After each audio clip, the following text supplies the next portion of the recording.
So the event today is the first 6 months as a CEO. So I'll provide you a little bit of context. The topics that we're going to be covering today, we've got an excellent panel of 4 CEOs who are going to be sharing their insights and their experience with all of the audience today. And the key topics we're going to cover are, in that first 6 months as a CEO, working with the board on the leadership mandate. So setting the leadership mandate with the board, how do I actually negotiate that and how do I set that up? Then assessing the leadership team. In most cases, we inherit a leadership team. So how do we assess that leadership team and then determine where we want to initiate change where it's needed?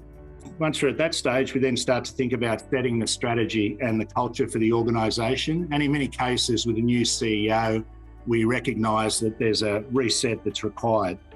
And then the final topic we're going to cover today is building the operating cadence and execution discipline in the leadership teams. So when I joined BuildXact, just to put some context, it was founder-led, and so the board was a very informal structure. So there was 5 people in the company, very family-orientated culture. As we grew the company, the need of a proper board governance clearly became apparent, and we put one in place. So we went from this very informal board structure, but it was really unstructured, to this very, very structured board. And a couple of our board members, you may know Lee Jasper and George Savides, on some of Australia's largest companies. And so my role with the board immediately changed. And one of the things that became apparent to me, and after finding I was butting heads a little bit with the board, because I was in a position previously which was more of a conversational, hey, here's what we're doing, to now it is a more structured board reporting.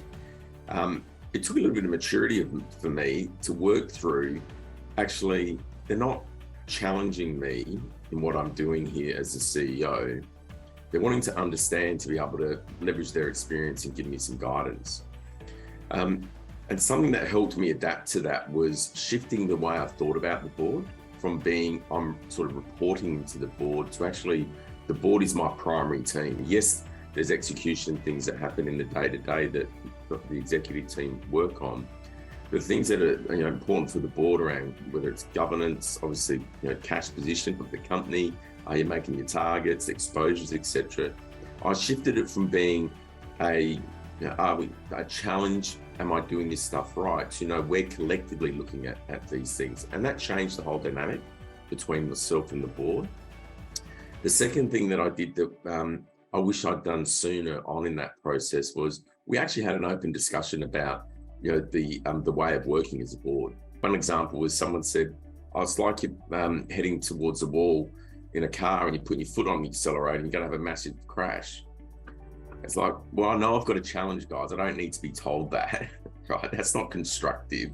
Give me something that's constructive that I can work with. Or having a transparent conversation about how we work together, what was, a way to engage in a constructive manner, was actually really beneficial to everybody involved. So I found the very important things to do in front up is obviously you've got to start making that connection. That's generally going to happen maybe during the interview process or through a succession planning process where you're getting closer to that role. But you need to establish the relationships, pretty early on, particularly with the chair, but with the entire board, because sometimes you're going to get boards that are functional. Sometimes you might get boards that are dysfunctional. You might get boards that are very aligned with each other and others that aren't so much. So understanding the context in which you're operating quite quickly, for me as both a board member and as CEO, is a fundamentally important thing. First and foremost, to echo David and Damien, it was to get clarity and alignment with the board members around exactly what their growth ambitions really meant, around what does that really mean when it comes to customers and revenue and profit.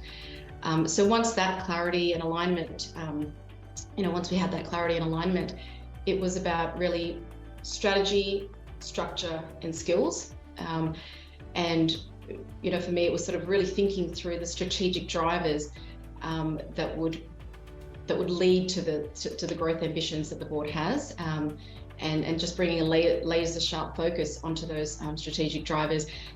Then it was about thinking through the structure, right? So if we've got the strategy in place to get the growth that we want, how do we need to restructure our company as well as our leadership team to be able to deliver on those strategic goals?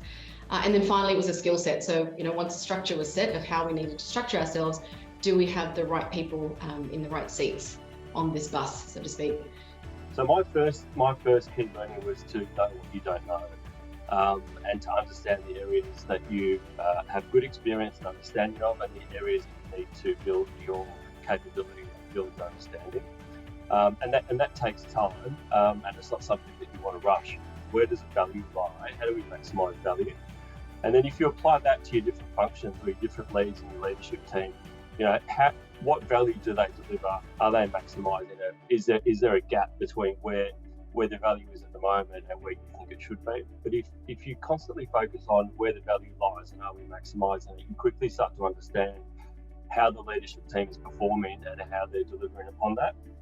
The other thing that I would say, Mark, is the value of a trusted advisor.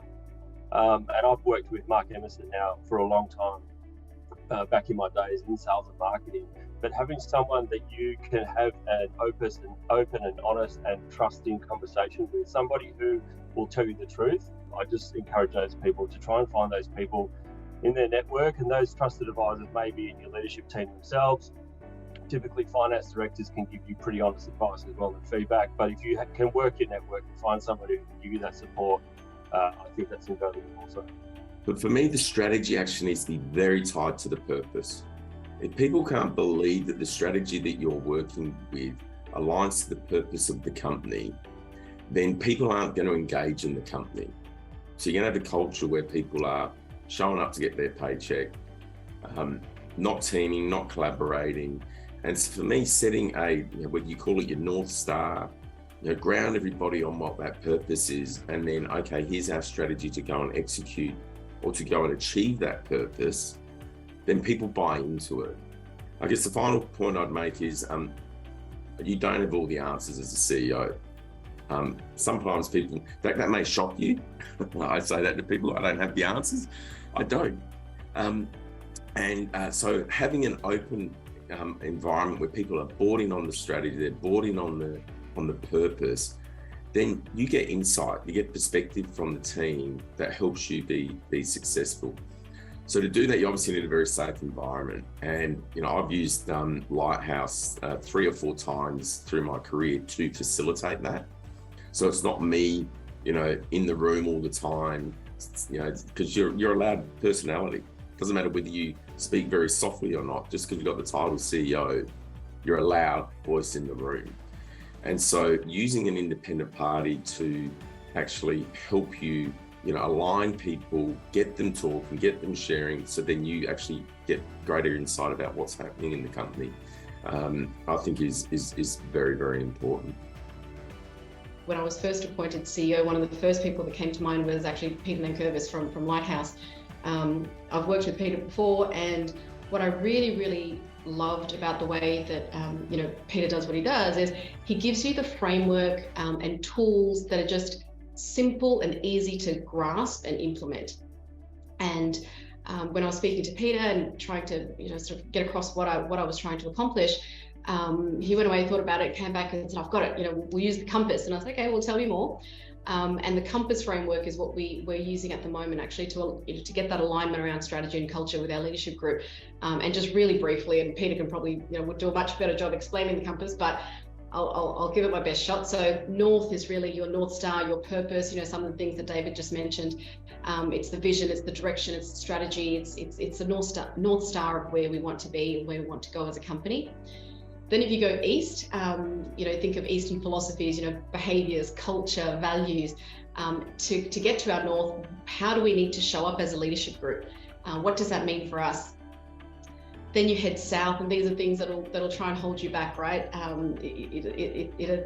It's the things that'll keep pulling you back, and it's to make sure that we're aware of it, but also having strategies to move out of the south. And then if you go to the west, it's think of the Western world: structure, process, execution, getting things done. So having this compass and really, we brought all of our leaders, our company is about, we've got 40 odd key leaders across Australia. And we brought we got together as a leadership team for 3 days and we worked on this compass together. That's the phase that we're in at the moment, just cascading those messages and the work that we did across the business so that we are all aligned around our strategy and culture. And also, my final point, I suppose, is you've got to walk the walk as a CEO. You can't just talk about discipline and accountability. You've got to actually deliver it because people watch what you do as the head. I said before that people sort of laugh at your jokes and all of a sudden you're funnier than what you are, but people are watching what you do and they watch your behaviour and they watch how you act as a leader. So you need to be disciplined, you need to hold yourself to account, and you need to make sure that you are maximising the best use of your time as well. I think that we've talked about earlier, I won't go over them, but that don't dismiss them. They're absolutely fundamental to really good execution. If people don't believe the strategy, don't understand the strategy, or we haven't done enough work around getting them engaged in it, then my view is no amount of work around Cadence is really going to get you there. So until people understand and believe and commit to the mission that you're on, and they do that collectively in a consistent way, that cadence of execution is fundamentally challenged. So my view as a CEO, my job is to support and empower my team and teams to be able to do their job, not to do their job for them. And so I have to bring them both up as both individuals and as a group. So some of my first activities really were fundamental around that, resetting the strategy, getting them to contribute and buy in it and own and believe that in the same way, talk about it in the same way and understand its implications for execution in the same way.